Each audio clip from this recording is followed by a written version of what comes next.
ये लीजिए, पानी पी लीजिए। पानी नीचे रख दीजिए। चाचा जी, आपसे एक बात पूछूं? हाँ सेठ जी, पूछिए।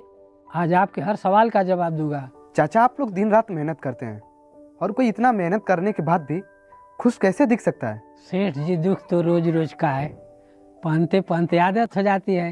हाँ सेठ जी, ये दुख भी ना चाचा की लुंगी की तरह है। अब देखिए ना, लुंगी पुराना हो गया है, पीछे से फट गया है, पर इसको फेंक नहीं सकते, इसको पहनना पड़ता है। पिताजी, कल मास्टर साहब मिले थे, पूछ रहे थे इतने बड़े हो गए हो क्या कर रहे हो, पर मैं चुप रहा। क्यों? अगर मैं उनको बता देता कि मैं पिताजी के साथ किसानी करता हूँ तो वो भी मेरे ऊपर हंसने लगते।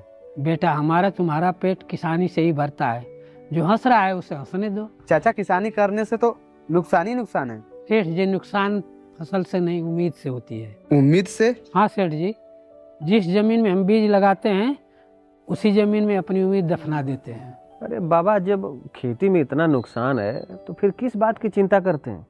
अरे कम से कम आराम से रात में अच्छे से सो लेते हैं। बेटा, जब रात में सोने जाते हैं ना तो नींद पूछती है कि सुबह आप जगोगे तो क्या खाओगे।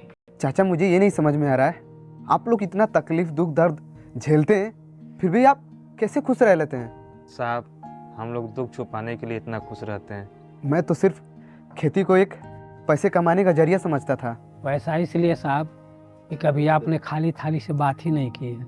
मैं तो अपना तकलीफ पैसे से खरीद लेता हूँ, और आप लोग? हम लोग तकलीफ के साथ खेत में काम करने चले जाते हैं। बाबा, ये सब बातें सुनने के बाद मैं ये सोच रहा हूँ कि मैं जिस दिन खेती करूँगा, किसान बनूंगा, उस दिन मेरा क्या होगा? कुछ नहीं होगा बेटा, होगा तब जब तुम अपने काम से शर्माएगा। आज पहली बार किसान और किसान की खेती मुझे समझ में आ गई। साहब, आपकी बातें सुन के ना मैं भी आज ये समझ गया कि समझ किताब और पढ़ाई से नहीं आती है। आप लोग मुझे माफ़ करिएगा, मैंने कभी सपने में भी नहीं सोचा था कि किसान इतना तनहा होता है। हम किसानों की तन्हाई दूर हो सकती है साहब, पर हम लोगों की कोई सुनता ही नहीं है। बाबा, अगर किसान खेती ना करे तो लोग भूखे मर जाएं, फिर भी किसानों की कहानी क्यों नहीं लिखी जाती है?